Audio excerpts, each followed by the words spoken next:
Are these the best drift cars in Roblox Greenville? Well, we're going to find out. So, we're going to get straight into it and review on the dealership which ones are the best to buy for the best money, performance, and the capability to drift corners. So, first of all, we have the 2008 Elgrand Horizon. Now, I personally think in Roblox Greenville, this is one of the best to buy. I think the power on here is absolutely perfect. I would say to you guys, make sure to get the sport rear-wheel drive manual version, just because what I'm going to be showing you in this video requires you to have a manual gearbox on the vehicle. And this sport rear-wheel drive version gives it more power than the other ones, and it being rear-wheel drive as well makes it spin a lot easier than something that is four-wheel drive or all-wheel drive. So let's get into this 2008 Elgrand Horizon. But if you want to see more stuff like this, make sure to leave a comment on your suggestions, and maybe I'll look into it and you might see one of your suggestions pop up in one of my videos. But this is the 2008 Elgrand Horizon Sport Rear-Wheel Drive Manual, Platinum Graphite Metallic, you don't need to know all that.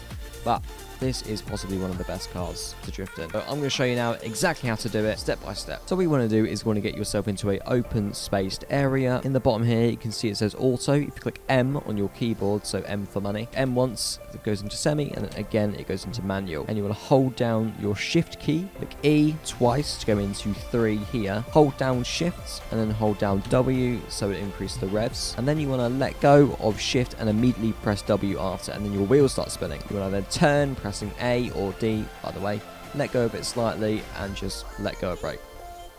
So now we are doing a donut. Obviously make sure to do this in a big space, otherwise you might crash into one of these poles here, but if you're as professional as me, you obviously won't crash. You're not on the best drifter in the game, obviously. But yeah, if you are looking for a drift car, I would highly recommend this one here. It's so cheap, you know, $10,000. If you want something that drifts and spins around corners, this is the one that you want. But if you have a little bit more money, here's the next car you could be buying.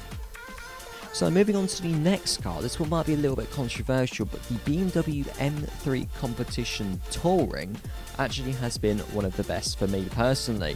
Now I think sliding around corners, this one here is definitely the best. Obviously if you want to slide around corners, you want to get the Competition rear-wheel drive or EU, or it doesn't really matter really. But if you go to specs, you can see it's got a lot of power, it's got a high top speed and a low weight, obviously the rear wheel drive, making it slide a lot easier. So I'm going to show you what you can do in this BMW M3. And for something like this, it does help if it's raining, just makes the road a little bit more slippery. And I forgot to mention in the last one, if you want to turn off your traction control, which makes it so your car is more grippy to the ground, you want to just press T on your keyboard and you'll see these two here light up red. And for this one, maybe just pop it in neutral, rev it up and shift, and you just get a little bit of a slide driving out like that. But for the corners, however, if you want to slide around a corner, you just got to tap P on your keyboard and you'll just slide like that.